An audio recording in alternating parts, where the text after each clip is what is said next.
All right, welcome to Side 9 Homestead. Today we are going to show you how we made these wonderful baby back ribs. They are juicy and delicious, and we made them on the Weber Kettle. So stay tuned and we'll show you how we did it. 2 layers of the briquettes on the bottom, 1 on the top. We are going to show you how we made these wonderful baby back ribs. And it is. And we'll put our chimney on top. Adding that after the cheddar. All right, today we're going to make baby back ribs on our Weber Kettle. So I have a rack of ribs here that we got at Costco.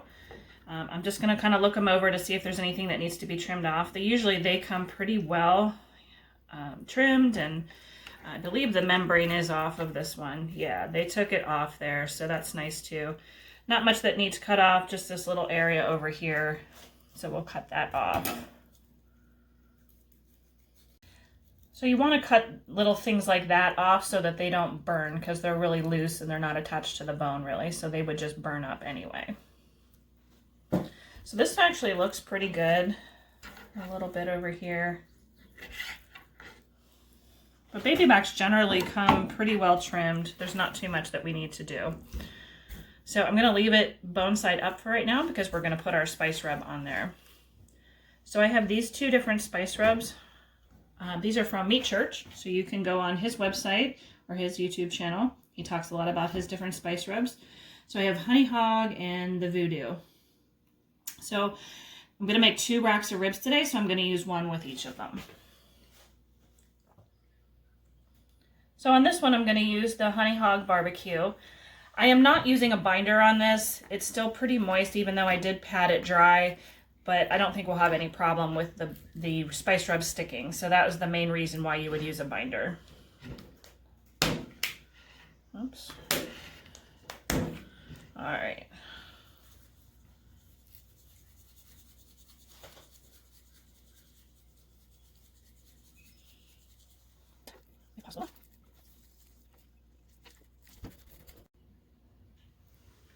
All right, now we're going to flip it over and do the meat side.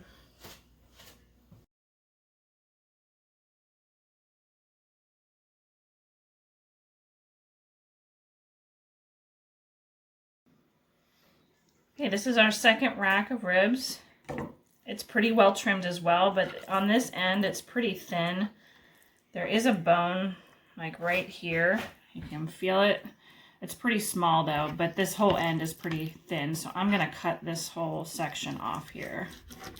Just because I don't want it to burn or cook too fast compared to everything else. So there really wasn't a whole lot of meat on there, so I'm not too worried about that. But the rest of it, you can see there's no other pieces that really need trimmed off. It's a lot of meat on these. They should be delicious. All right, so we're going to get started with our Holy Voodoo from Meat Church.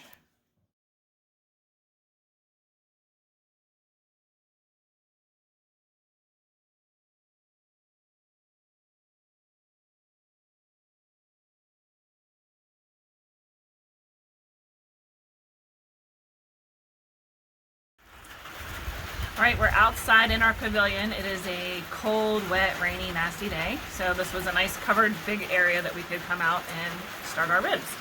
So I have our Weber Kettle here set up with the snake method, which if you watched our other ribs, I can't remember what kind they were, St. Louis maybe, we did the snake method with them too. So you have 2 layers of the briquettes on the bottom, 1 on the top, and then the wood chunks along here. So I'm going to light up the briquettes, and I'll show you that in 1 second. And when I dump them in, I'm going to put them over here. And then the theory is then the heat will gradually light the snake as the time goes on. So I have my tumbleweeds. So we're going to put those down here first. Provided the wind is my friend today. And it is. And we'll put our chimney on top. I just have a little bit of holes in there. So you don't need a whole lot for this part. You just want to get them nice and hot, and then we can dump them in, and we'll wait for the temperature to come up.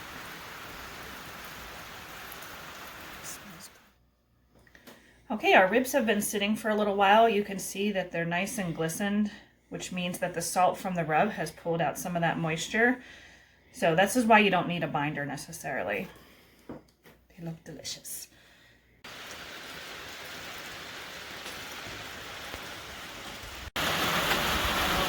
Sorry about the rain, it's a little loud, but we needed rain. So just wanted to show you the wood chunks that I'm using. I have hickory that I'm using today.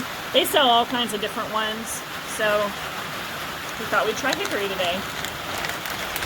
So these coals are just about ready. You can see that they're pretty light ashed over the whole thing. So let's see if I can do this without a disaster. Not too bad.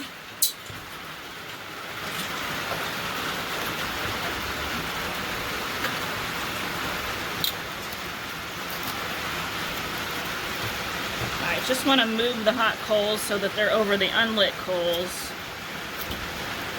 so that the snake can get moving. Ugh, keep it out of my eyes. Oh.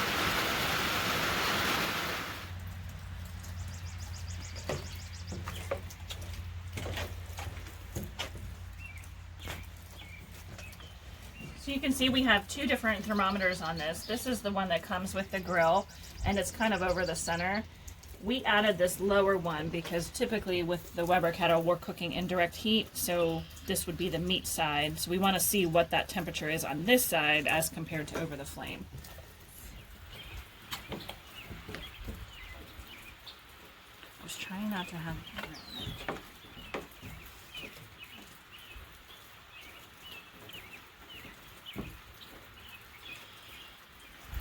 Alright, you can see that our charcoal is still burning and it's starting on the snake. I have the meat opposite of the coals. We may have to kind of spin the rack around a little bit just to keep it on the opposite side. I'm going to go ahead and put the lid on with our thermometer on this side, which is the meat side, so then we can keep an eye on the temperature. Alright, I'm getting ready to take the ribs off of the grill and wrap them. So I have 2 layers of heavy duty foil here. I'm going to put a little bit of brown sugar down.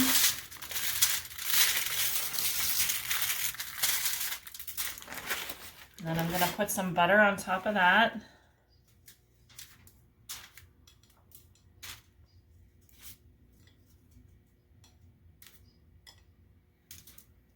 And then lastly, we're going to put some honey on it. If I can get it open.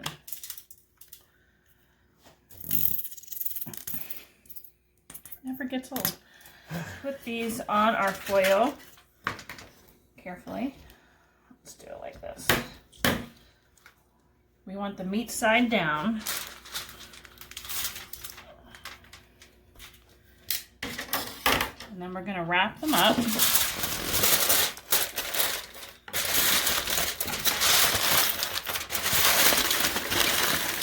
And once we have them both wrapped up, they're going to go back on the grill for a little while, and what that's going to do is help tenderize the meat, soften everything up, and just make it extra delicious. Ta-da!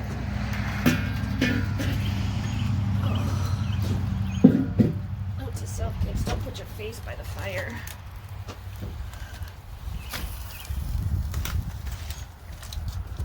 I'm putting them over on this side because the flames are over there, so that should be good. I'll let these go about half hour, 45 minutes or so, and then we'll be back. Right, no pan.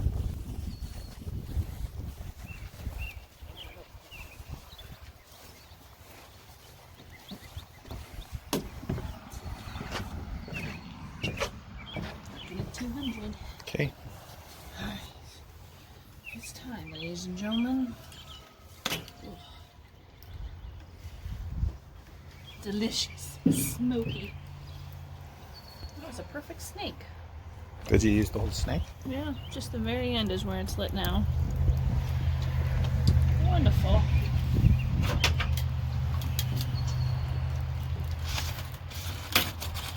So about a half a snake was perfect size. Mm-hmm. Yeah, it was halfway around. What was that, 3.5, 4 hours? I have to look at the time. I don't know what time it is.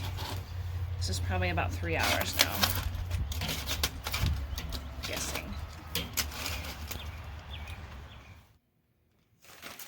All right, so the ribs have been resting about a half hour, maybe 45 minutes, so we are ready to dive in.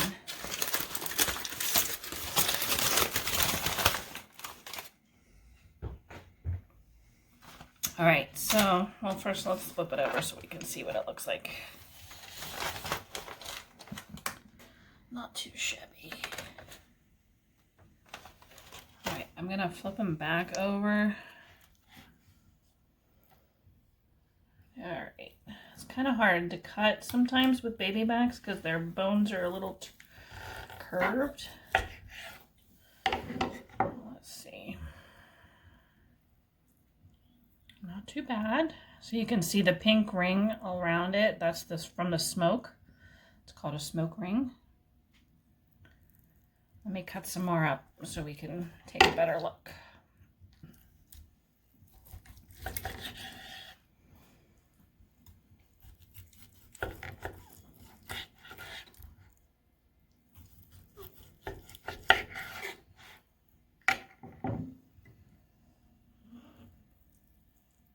So pretty juicy.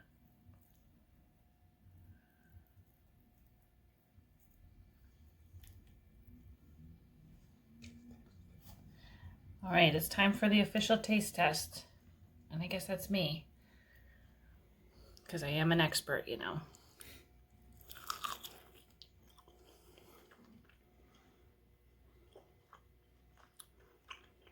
It's very good. It's a totally different texture than a spare rib or a St. Louis rib. It's a little bit more kind of like a pork chop, maybe. But very good. The rub is excellent.